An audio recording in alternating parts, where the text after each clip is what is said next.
one of the great leaders in HPF with us today, Mr. Sean Hutton. Hutto is one of the established leaders and not senior by age. The man's only 25 years old, but he's they're looking good, mate. Looking good. Look, 85. Not at all. Not at all. Amazing podcast in the works with you guys today to really get value out of this man who's had an incredible journey with HPF. He's one of the stand-up leaders, and mate, all the members fucking love him. He's such a legend, a great man, Mr. Sean Hutton. Great to have you with us today, mate. Thank you for sharing the time. Thanks for having me, mate. It's a bit of an honour, a bit of a privilege to jump on with you and have a bit of a chin wag for sure. Hey, bloody earth. What's really interesting, because I was thinking of the title for this, and I was like, from the most HPF hate-filled skeptical man to a true fan for life. Is that what we'd call it, mate? Or you were a bit unsure. It's like, who's this redhead who's fucking swearing on the ads who's telling me about my life? The angry Italian redhead, yeah, scary man. Yeah. Hateful is probably a strong word, but skeptical definitely. Yeah, just I guess bitten too often and yeah, always skeptical of someone that promises the world and obviously not many deliver, unlike your good self, mate. It's because of the men like you that make it. But it really is it's a tough landscape, hard on. This is for everyone, whether you remember listening to this or not. Like it's really hard. It's really hard, man, because it's rightfully so that a lot of the world, especially today, or maybe it was always in existence, but today we can see it more with the access and spread of technology. A lot of the world is full of shit. But then who drives that? People. So that's the hard part, Haru, because a lot of men are full of shit too. You know what I mean? This is the hard part where it's like, okay, we're connecting. Okay, well, can we help Sean Hutton? Is he a good fit for us? Can we help him though? Are we a good fit for him? And finding that sweet spot, it's like, hey man, would you believe rare in today's world? Let's have a fucking handshake agreement as gentlemen and go, let's go all in together and see where this goes. And so I deeply respect you for that, mate, because I get it. It's not easy. Doing this heading into our 8th season now. It is tough. It's tough for us. It's tough for everyone. It's tough for the man. The delicate part is, which you were solid with, man. You're really good and credit to you. But the delicate, given that you, like you said, you have been bitten before, but the delicate part is, how do we help the man? Don't worry about us. Choose us or don't. How do we help the man see past his own stories? Because that's what I've seen over the years, mate. That's always the limiting factor. At best, we reach version 1.6 instead of 8.7 with some room to go before we leave the earth, But what I found funny, that, and we'll come back to that, is the skepticism was actually reflecting on how supported and how genuine the men reaching out to support you was. I think from memory, it was like, this can't be real. All these guys want me to win and they're really supportive and championing me. And I think that might have been it, but we'll come back to that anyway, mate. But was that right? Is that what led to this can't be real? Yeah.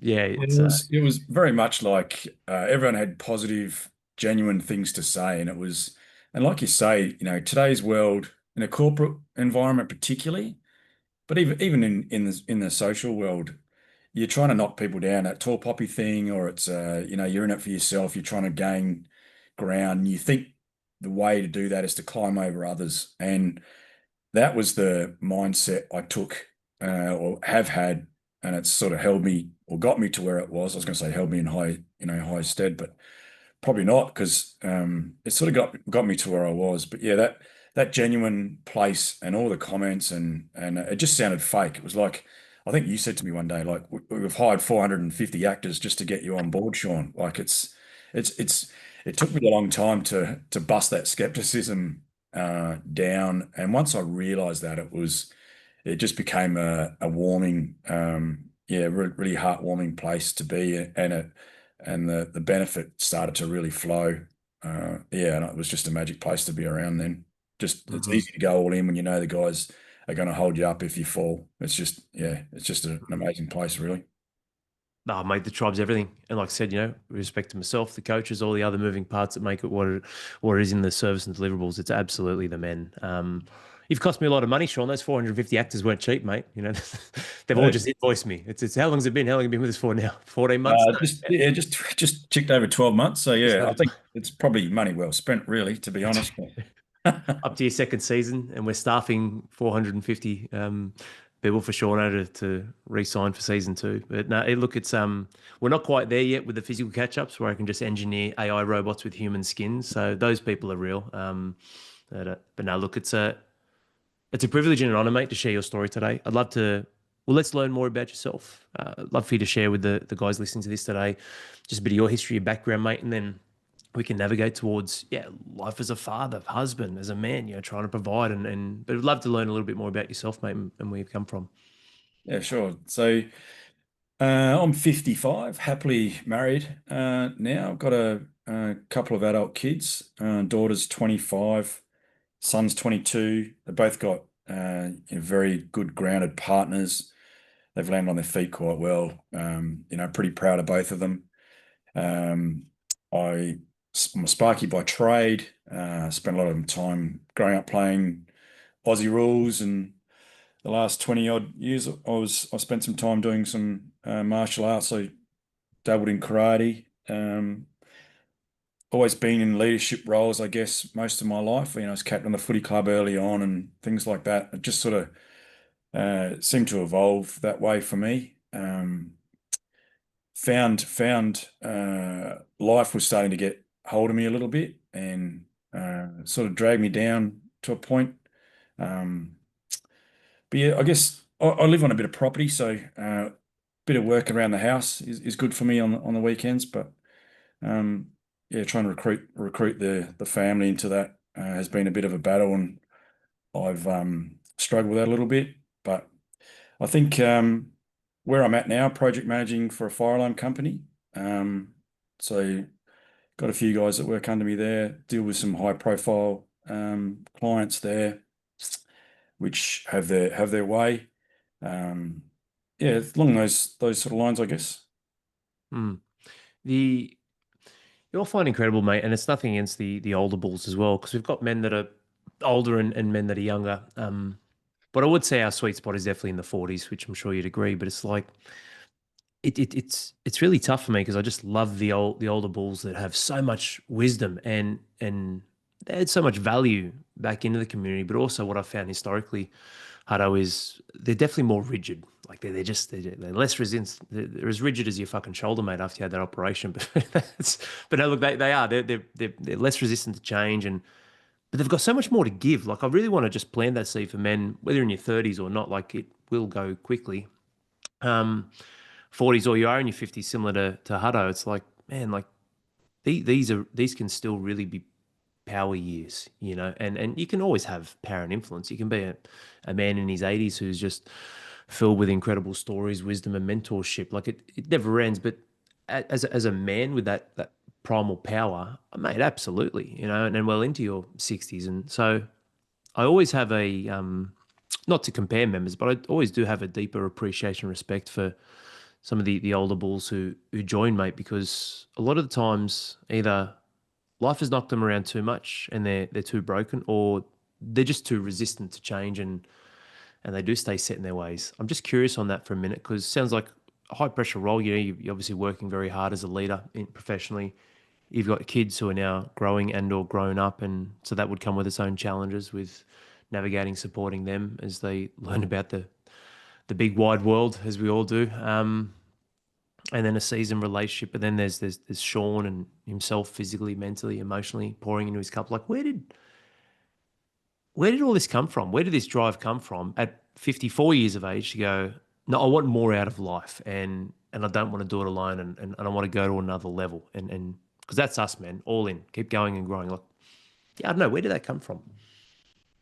Yeah, I guess it sort of came from a want for something more, a bit of a realization that I was sinking into a bit of a dark hole.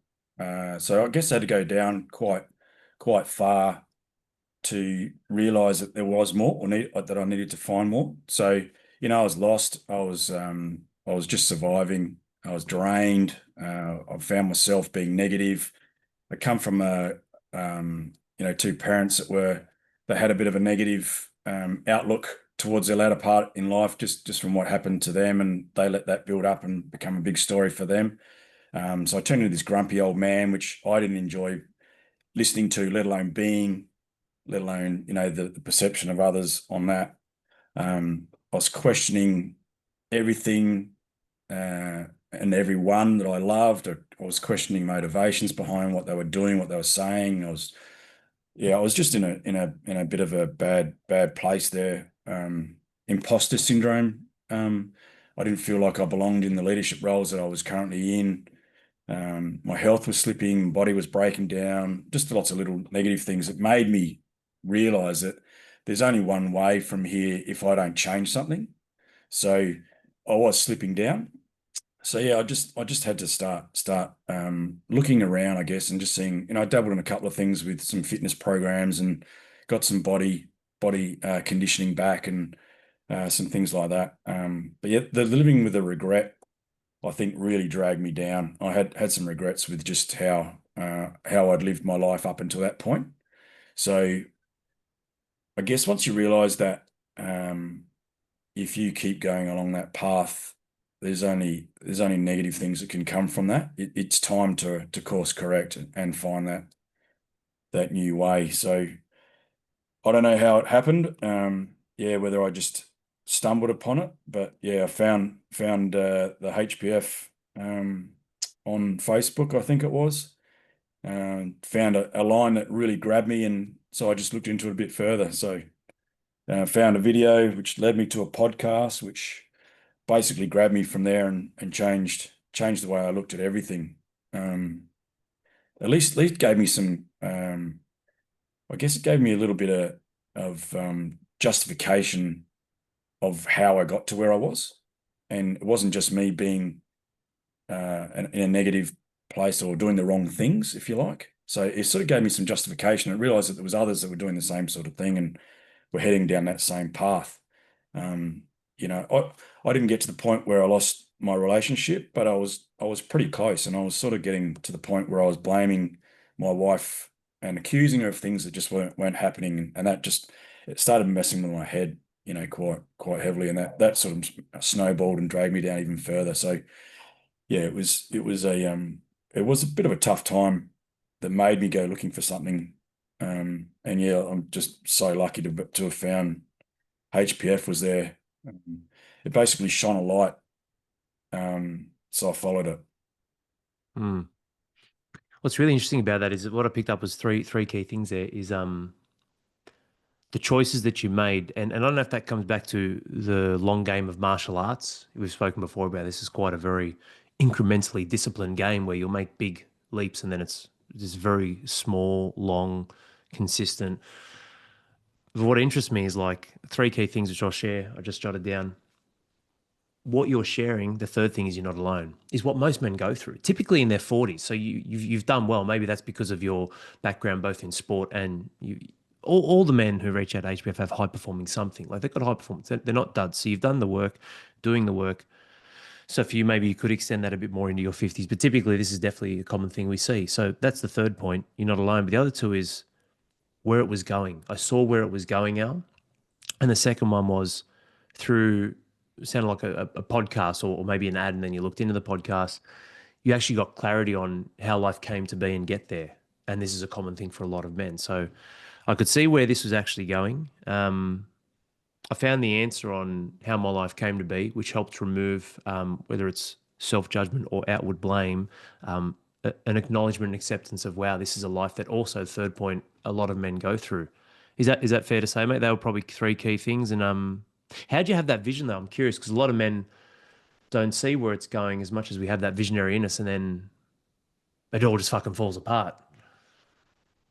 Yeah, I'm not sure how I found that, but I could tell I had moments of clarity, if you like. So I guess my wife was still being a loving, supporting partner, although we had our, I guess, emotional separation differences.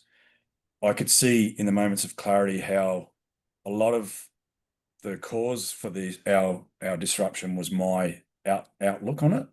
So that really flagged something to me to say this is all coming or stemming from you, or at least I'm making it worse by thinking along these lines. So that I guess gave me a little bit of clarity to realize that I need to do something to change it. If I'm going to save this and for myself, I need to change the way I'm thinking about it. I need to get a thicker skin. I need to, there's lots of little things that were just cutting me up that just had no reason to. And it was just because I was so to myself in such a weakened state.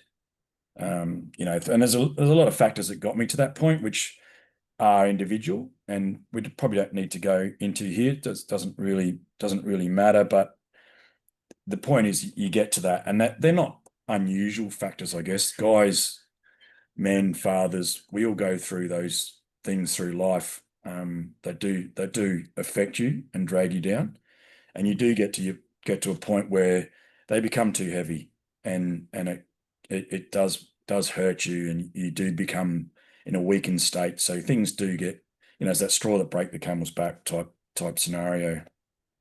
So yeah, I found that podcast, and I remember the number because I've referred it, and I've actually sent a lot of guys there to have a listen to it when I can hear them making that same assessment of themselves. So and it's all about a guy and his stories and how those stories affect his mindset, um, and how they are not individual or special stories. Every man's has those sort of stories, and it kind of affects us all the same. So that was a bit of a groundbreaking thing for me to realize that this isn't just an unusual. I'm not the world's most special person. All this stuff is happening to, and I'm now on a path where no other man's trod before. So to realize that and go looking for help in that area, I think yeah, that podcast probably turned me around. And I don't know if it was the first one I listened to, but it must have been around that, because I wouldn't have kept listening if the podcast Mm. I was listening to weren't leading me to that area. But yeah, that one definitely got me Mm. hooked listening to more. And Yeah, those right. podcasts actually, they helped for a while too. Like, as a strong man that's been, pretty successful on paper, um, but the negative voice was sort of overriding some of that success, and it was getting louder and louder and louder. So to find that boost from listening to a few podcasts, it got me to a point where I started to talk to myself again in a positive way, and that helped for a while. But I was just too weak in the state to really do that by myself. So it took 30 or 40 podcasts or whatever it was before I finally reached out and made the call. But Mm. what's the rush? But yeah, Mm. once I made the call, and I think well, you actually called me, and you're a persuasive fella at times. So once I realized the environment I was looking into, the weight just lifted off, and I just, yeah, I've just not looked back since. Mm. Yes. It's mate, that sounds really what sort of yeah, well who's the podcast by? I'll have to listen to it. Is that a HPF one or what's Yeah, it's one of yours, yeah, for sure. shit. Yeah, 191, 193, a man and his stories, I believe. 191. You nailed it. Oh, yes, not I was bad. going to There we test you go. on that to see if you know all of Yes. your babies, but yeah, well done. Still got it. Still got it. What are we up to? This 261, I think. It's so weird how, because I look back then and that was a really impactful podcast, but also, Shauna, that was a few years ago now.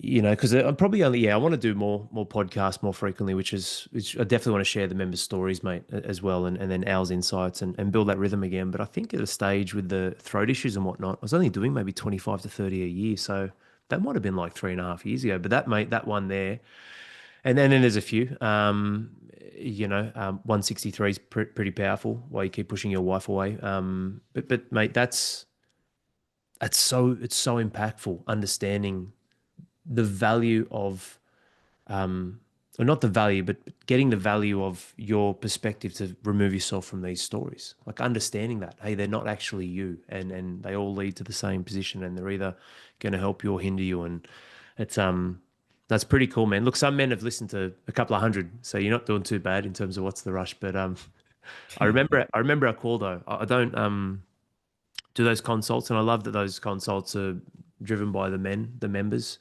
which is awesome. Shout out to those boys, and Naz, Mike, Birdie, and Maddie. Like they're just members sharing their story and connecting with men on the outside. It's fucking amazing. No seek.com bullshit. But like it's at that time though. Yeah, mate. I remember our call vividly, and I saw a really genuine man that I just wanted to serve, and so call it persuasive, call it whatever you want, but I was like, this dude's like, that's a hard, honestly, Hunter, that's the hardest thing, man. Like I see, and I know like you're my senior and you're a wise man, like you've seen a lot, you've done a lot, but in my eyes with what I've done, I always see the fucking best in people, and I can see 2.0 before you can, and that's the whole fucking point, right? That's how, as I should, as a leader in this space and serving in this space, but. Hardest part for me, man, is actually removing my personal attachment to seeing another man and his family win, so it doesn't come across like I'm Mr. fucking positive promotional guy. Because I know that's just a flag that pushes a lot of people away because that's how a lot of the world tries to exchange value and get money and make sales. It's because when we spoke, I was like, oh, this is such a like this is what was going through my mind. This is how it's hard. I was like, oh, this dude's such a fucking legend, man. Like, but I can't tell him that because then he'll think his life's all right and he's got real problems. So I got to help protect him from his own stories. But hang on, it's not about you, Alan, what you want. It's what can you do to serve this man. So remove your hidden agenda that you really like this dude. Forget that you actually called him, accidentally called him dad a couple of times on the console. Just keep moving forward, mate. But I'm just kidding. I just had to sneak it in. I thought that was your nickname. Was Eric Lying? Yeah, yeah. No, but I've had um, worse. yes, it's pretty cool, mate. I really respect all you men listening to this or watching the ones we put on YouTube, but giving your time and energy. You're an absolute pillar when it comes to the culture now, Hado, which is phenomenal. But in your wisdom, what do you see? Like you mentioned accountability, or you mentioned hard to just be upbeat with podcasts alone. Why, why should why should accountability even exist, mate? Like, why do you think it's valuable? Like HBF or not? Like man to man, I think it's absolutely paramount. A man keeps another man guided, supported, in check, whatever you want to call it. But because he's walking the same path. But yeah, why do you think accountability is important? Or like, why does it matter? Do you think in today's world and with men who are striving to build greatness and so on and so forth? I think accountability is a very powerful term. You can have accountability with your peers and the people around you. In our case, on the inside here with the tribe, you don't want to let people down. So there's a sense of almost performance where you've got to try and get yourself up to a certain level. And if you say you're going to try and achieve something, you don't want to be judged as not achieving that. So that's a fairly powerful tool to get you to a point where it clicks that you really need to be accountable to yourself.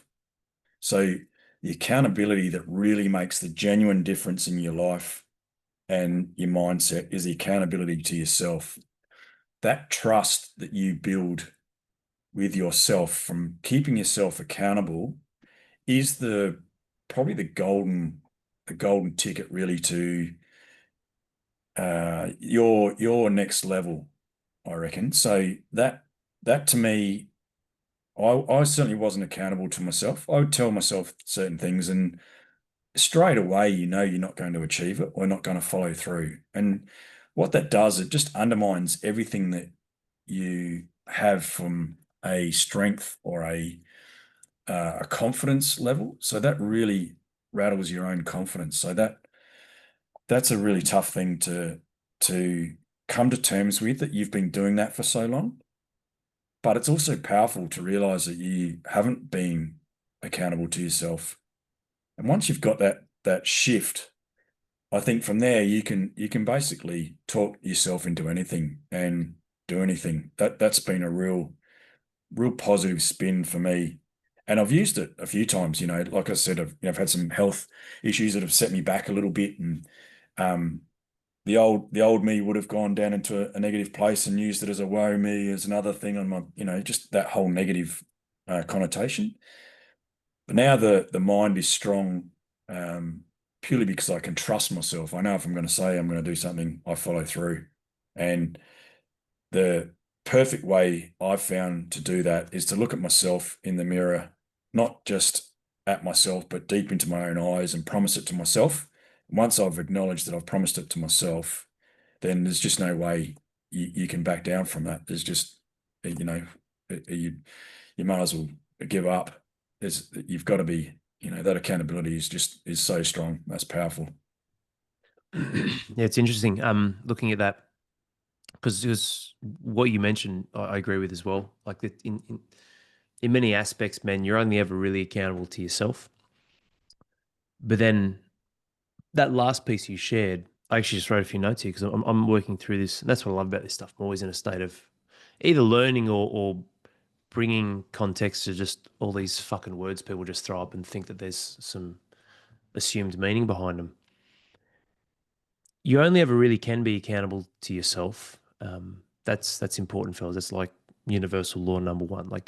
And you've heard that before. The only person you have to answer to is yourself, the man in the mirror, so on and so forth. So why do we struggle then when we're left to our own devices, even though we're only accountable to ourselves? And these are the notes I had.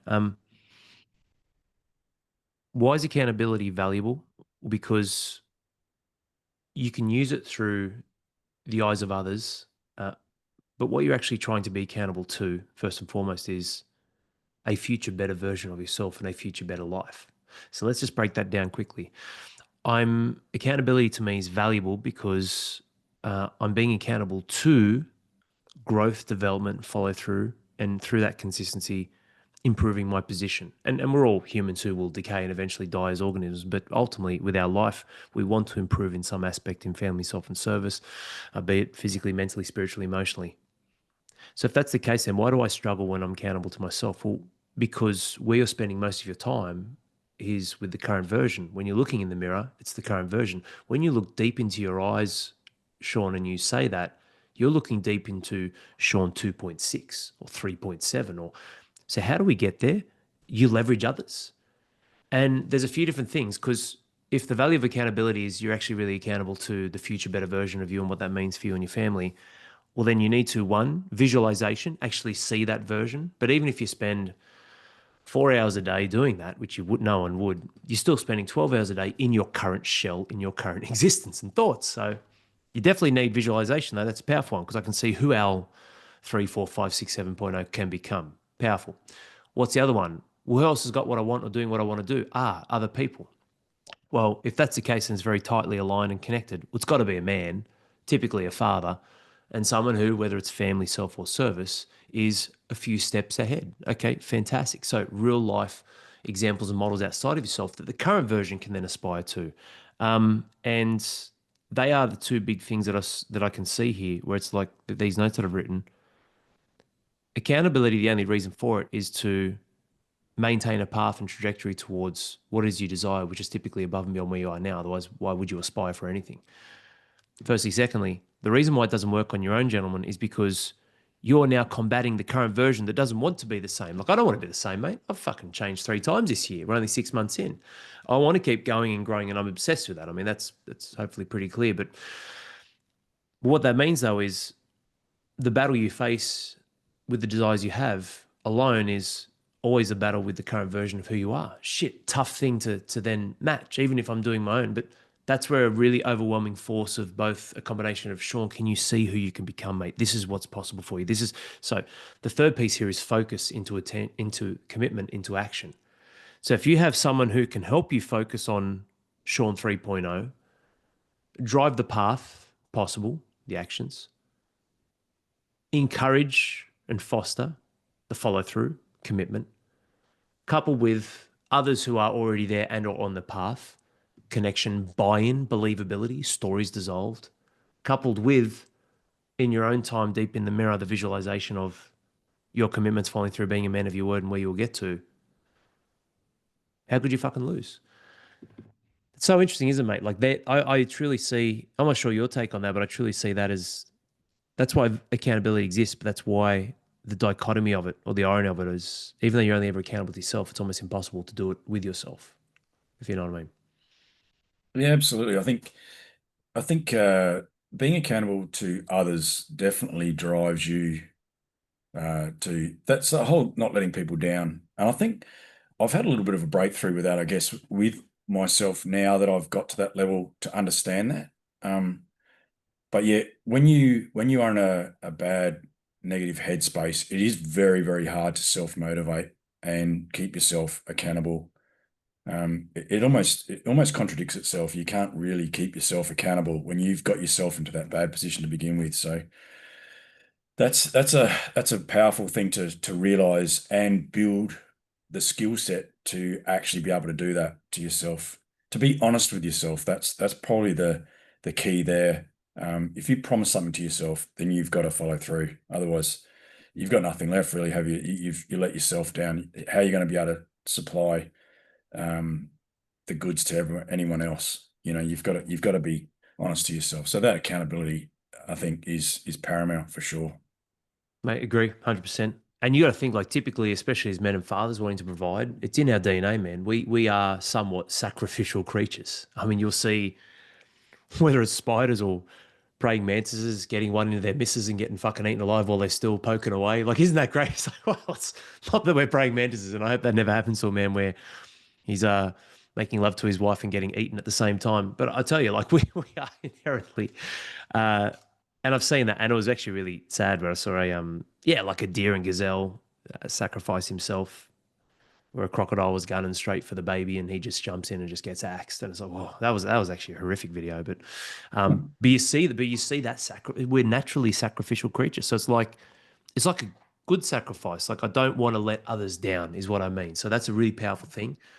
Hey, Hardo, don't let me down, man. Can you follow through on this? Oh, yeah, cool. So it's actually good. I'm going to sacrifice the lesser version, the naysayer, the trinkets and treats and bullshit, sedation, distraction. Like, I'm going to throw that away. So it's not really a sacrifice, but it's a buy into not let others down. It goes hand in hand with, well, you're cutting away things that don't matter, but you're leveraging and using other people's dependency on you following through.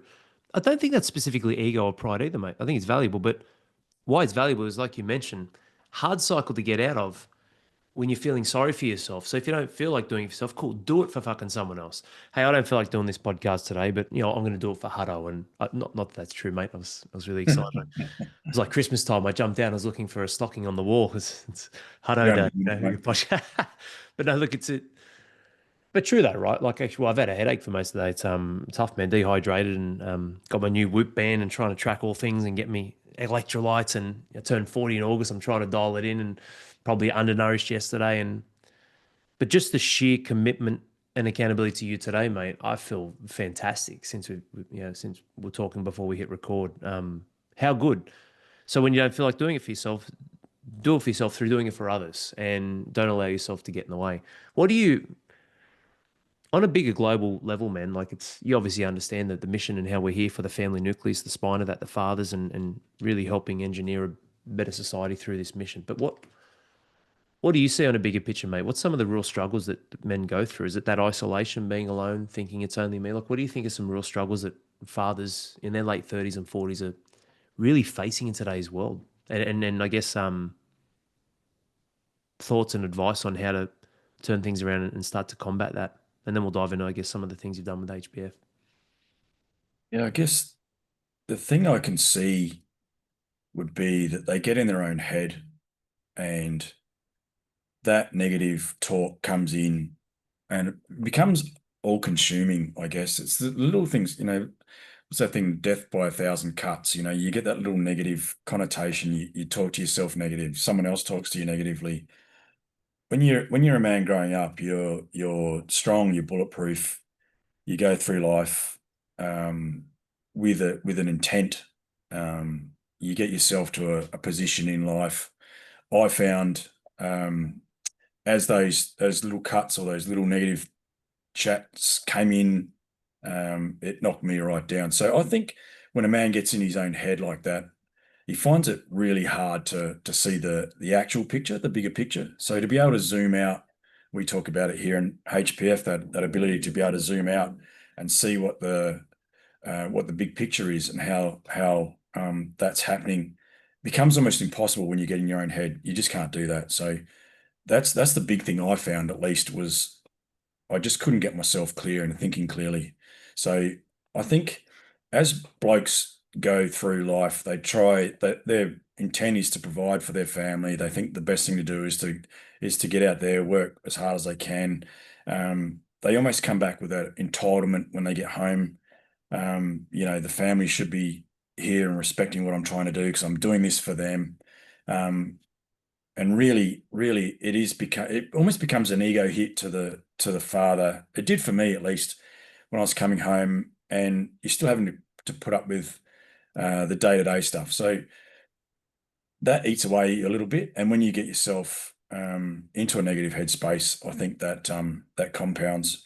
So it's hard to listen to the real world, I guess, when you're in that space. So the little voice can be there's two little voices. I always say there's two little voices. There's a negative one and there's a positive one. So to you need both, I guess, in life to a degree, but the negative voice just needs to be, and you've said it before, how it needs to be uh how not to do it, if you like. And it might be the voice of balance in a way at times, but you need to understand that that's the thing that's holding you down and keeping you back. You need to listen to the positive voice inside you, which is there as well. So whatever's the loudest voice is the one you're going to follow. You need to really listen and acknowledge that positive voice. That's the one that's going to drive you forward. When you're in a negative headspace, it's very hard to do that. So that accountability that we talked about before, that support from your peers, the mindset change, the strength in yourself, it allows that positive voice to be a bit louder and drives you forward. So elevates you to where you need to be. So that's probably the biggest thing I've found. And talking to some of the guys, here that we're in our squads and in the HPF when we do our catch ups and stuff, it can easily consume you. So to have that positive influence from others chatting around you, just to reset that, quieten them both down so that you can then make a judgment call on who to listen to and what to listen to. I think that's probably one of the big things that I've found anyway. Mm. Yeah, I always find the two voices inside, like I said, the little voice inside shedding light on what not to do, right? But like you said, it's like this not even necessary evil, it's just part of who you are. But what that puts you in though is a state of being up in your head, and whether it's ego or not, there's different emotions that then feed off the back of that. Yeah, obviously fear being one of them. The other one, the positive voice, I really and you're spot on too, mate. Very hard to use and flex the positive voice inside when the negative, the little voice becomes so fucking loud. But I actually attribute that positive voice, and could be wrong, but for me, symbolically, I see that positive voice as more your intuition. That's a big thing I'm big on. I'm like, mate, always trust your gut, listen to your gut, follow through on that. But like all things, mate, that's an actual muscle. So if you don't develop and train and be very intuitive and not instinctual with survival, but intuitive and that intuition, the little voice just becomes too fucking loud. And then you're pragmatically or logically trying to process things whilst you're in an unstable state of fear, loss, anxiety, worry, doubt. It's almost like a contradiction in itself. Instead of just building that muscle of that intuition and acting on that. I've been punched in the face I have so many losses, so many failures, but I don't know how to lose. And that's the difference with a lot of these men, Sean, that they need to understand. Despite the overwhelm, having an environment like you mentioned that can stabilize the good and the bad and bring you back to center on what's true for you is invaluable, man. Because here's the thing: the difference between winners and losers isn't the path. Everyone in this fucking world, mate, everyone in this world has a choice whether they want to strive for more or not, and everyone in this world doesn't have a clear path. You can't see that's why most people lose. The masses, the majority. The reason why they never strive for anything worth achieving in life and anything above and beyond, at best, quote unquote, above average, is because they don't have any clarity or certainty on the path to get there. But no one fucking does. The difference between winners and losers is the winners actually will go, all right, well, let's fucking create the path. And one of the best ways you can do that, mate, is one, the tribe, like you mentioned, having people around you to stabilize your head, your mind, your heart. But two, to really build that and take action and commit off the back of the positive voice, that gut, that intuition. How have you found? I'd love to get some shares, I guess, through your always made as a valued member and leader, like your journey, HPF, how you found it all, how it's all still going for you, mate. Obviously, being in season 2 now, but how are you finding it all, mate? And what's been some of the results and the experiences and real takeaways for you so far throughout the journey? Yeah, like you mentioned, actually I was thinking about this a bit earlier. I wrote something down. And it's funny you mentioned that before. I wrote down, I don't know how I'm going to win. I just know I'm not going to lose. I think that's the mindset shift that's happened now after joining HPF, is that there is no alternative really but winning. So you've got no choice. You're a father, so you can't you can't not win. You have to win. You have to win for your family. So I guess as fathers, we all know that, but it didn't really hit home to me until I've spent some time. And like you say, you do the reps, it's that muscle memory, you do the work on that. So to actually have the forum and the ecosystem to encourage that has really made that hit home for me. And that's my future, is to try and encourage other men to do that same thing. My kids are adults now, so I've missed that window early on. With my own son, to try and instill that, I guess, from an early age, so I can sort of see some of those things I would probably do differently now if I was as evolved as I am now for that time period. So it's really important for me now to try and instill some of that into some of the men now, with still that have those young kids that I can see is just starting to go down that pathway of making similar mistakes. So that's become a fairly passionate driving force for me in HPF. It's the reason I stay as up as I am, and as involved as I am. It encourages me to keep going and keep growing, so that I can think of better ways to make that happen for other men, to help build their legacies. So that's been a very, very powerful driving force for me.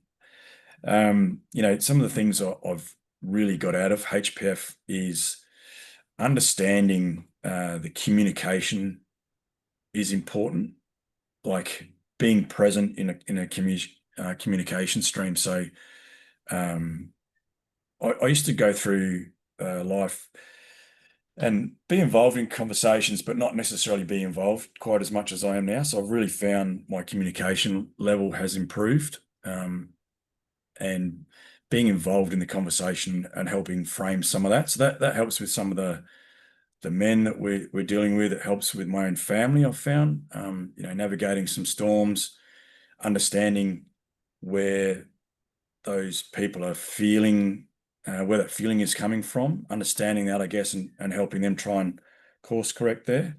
That's something that I've really grabbed out of HPF.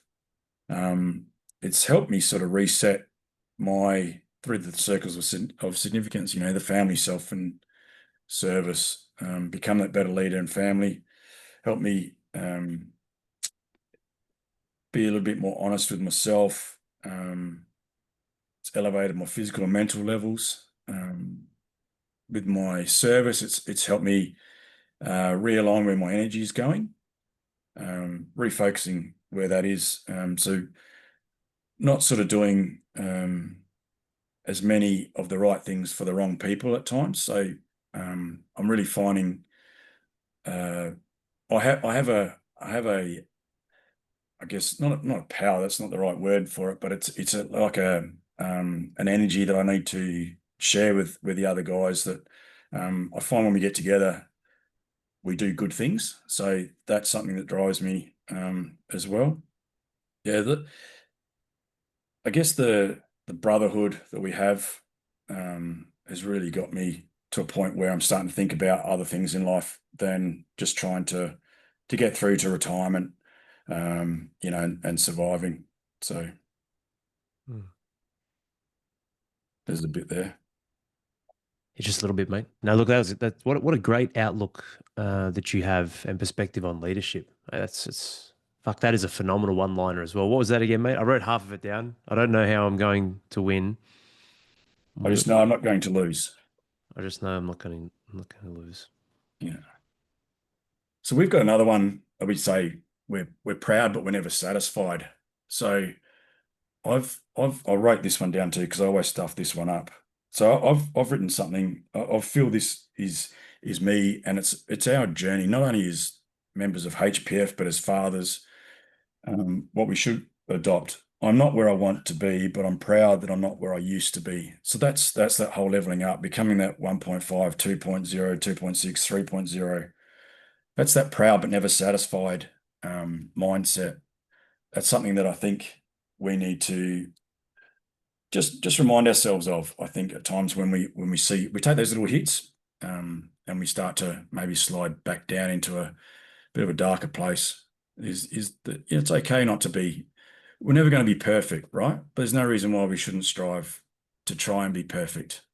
Mm. That's it's a bit of a martial arts kind of mindset there. So we always strive for the perfect strike, knowing that it's impossible. But it's that journey that takes us there. Every time we try to get that perfection, it just makes us that little bit better, just that one little step, that 1% that we talk about. There's great value in that, I think, with everything in life. So yeah, I think the old boys that used to fight like that, I think have something in them for sure. There's power there. Absolutely. Power and depth in that message there, mate. It's so important for all of us as men as we journey through life, which is so quick. It's so quick. I truly believe that we can't connect to how quick it is because we look at an old, decrepit person about to die who can't walk properly and can't even be me. It doesn't even look like me. And then you look at a baby and it's like a sixth of the size of you. You can't be me, but it's so short, like 80 years, mate. And I'm in the space and every day with appreciation and gratitude and perspective on time. And mate, even then, it's like crazy. So it's really important, men, to always look at where you've come from, but also to talk about and enhance on what Hado just said then. Can't really fucking do that if you just stay where you are and don't do something about it.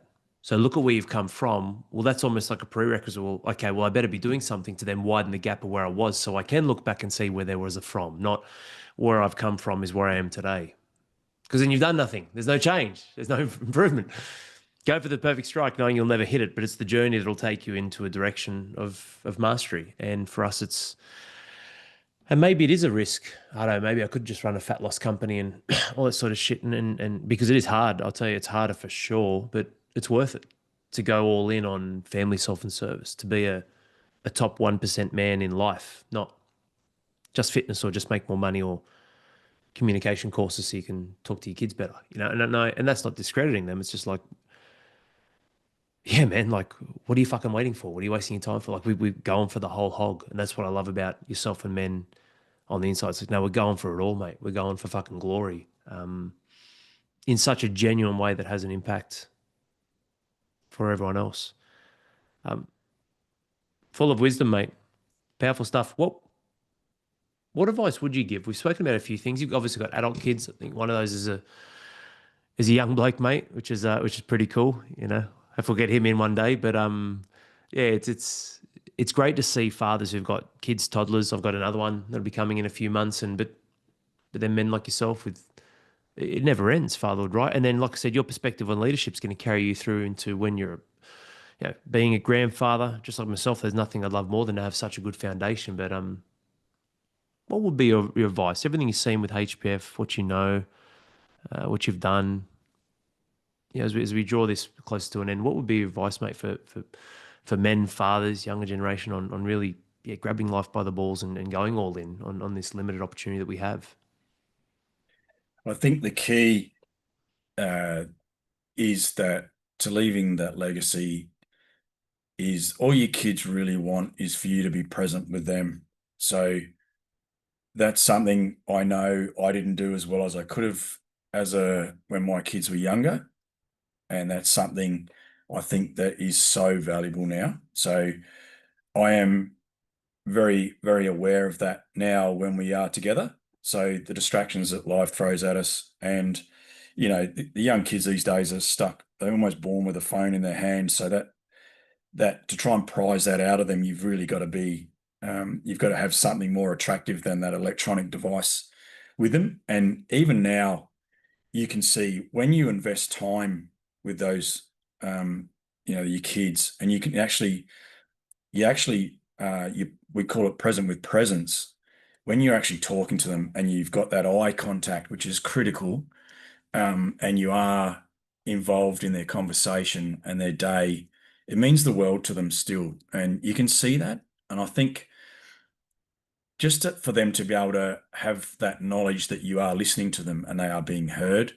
And my kids are adults now, so we have adult conversations now. So it's a little bit different to, obviously younger kids and the dads with younger kids. But so our conversations are more adult driven. But the principle is still the same. It's still listening to them, understanding that you don't have to have all the answers, but you just need to be able to workshop with them as they bring this up with you. Make sure you are listening to them, definitely. That's definitely critical. Yeah, we've got there's some challenges that go around with adult kids that are different to with the young kids, but it evolves with time. You build the reps as kids to get to a point when they are adults and their problems are bigger. Same with us. So I think knowing they've got that support with you, and I've always said to my kids, I might be busy doing something and you come up and you've asked me something and I don't necessarily show you the attention that you're craving. If it's something serious and you definitely want to talk to me, get my eye contact, make sure that I understand, and then I'll drop whatever I'm doing and I'm all yours. And we get very busy, I guess, as parents, running the household and all that sort of thing. So the kids, um, they do want every bit of your time, and you just can't do that as parents, unfortunately. So when you do that, to have that real presence with them, I think is invaluable, and that's for any age. That's from toddler right through to now. So I think that's important.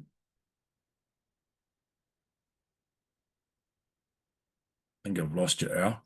You're mute. Oh, sorry, man, I was coughing up a lung. Present with presence, it's I thought you were laughing. no, that's not at all. Not at all. Not at all. No, I'd unmute if I was going to laugh at a poor quality joke. Didn't land very well in Perth. Yeah, they're very, very serious men. No, it was great. Great trip. Got a lot of laughs in Brizzy. Love those events. They were fantastic. Now, the wisdom in that is I've shared this with the men before. Where it's like, mate, I'm sitting there with Roman. I'm just looking at the follicles, and it might seem silly, but I'm looking at like his eyebrows. I'm like, really zone in, like magnify the situation. You've got this other human being that you've brought into this world, albeit your wife gives birth, but you've contributed to, who wants your time and energy, and that's a powerful thing because they need food and shelter, and there's lots of needs, but the want and desire is something that will change as they get older, and you should not take that for granted. I've got two girls, another girl on the way, and Roman, he's my little man, he's the only boy, and it's like it's not even that he is the only boy. It's that, well, that's my son who I'm shaping to become me. It's like that's really, really important. But then with my daughters, they're two different daughters, so it's like, oh, I'm shaping the standards that they choose for it in me, but they've got their own personality, and it's just not glazing over and generalizing. I'm a father, you're my child, I'll give you some time. Like I can't fucking stand that. And society's put a lot of pressure on men. Spend more time with your kids more. It's like, yeah, but spend a higher quality of time with the kids. That's what's probably more important because we're already stretched. And like you said, there's times when my kids interrupt me and it's like, well, no, I'm working right now. Like I'm busy. Like this is my priority right now. And but is it something important? So, but what happens? We feel bad. Oh no, I shouldn't be working because my kids just called me and they need something, but they don't need something. They just wanted to share something and it wasn't that important. But it's like, so I think that's important too. What you said then, having good, healthy boundaries. And it's like, well, no, I'm a man living my life as well, and I've got family, self, and service. And what I think is really good from a visual, Hutto, is, and of course some can blend, but when you're in that circle, like when you're focused in that circle, go all in on that. So I could, I could do a podcast with the kids, and yeah, sure, there's a bit of family and a bit of service. I get that. I could do a workout in the backyard with them, doing push-ups and sit-ups. Okay, cool. There's a bit of self and there's a bit of family in there. But what I'm saying though is like, it's pretty easy to pick the times when you're blending circles. Don't blend the ones that shouldn't be at that time. If you focus just on your kids, fucking go all in on your kids.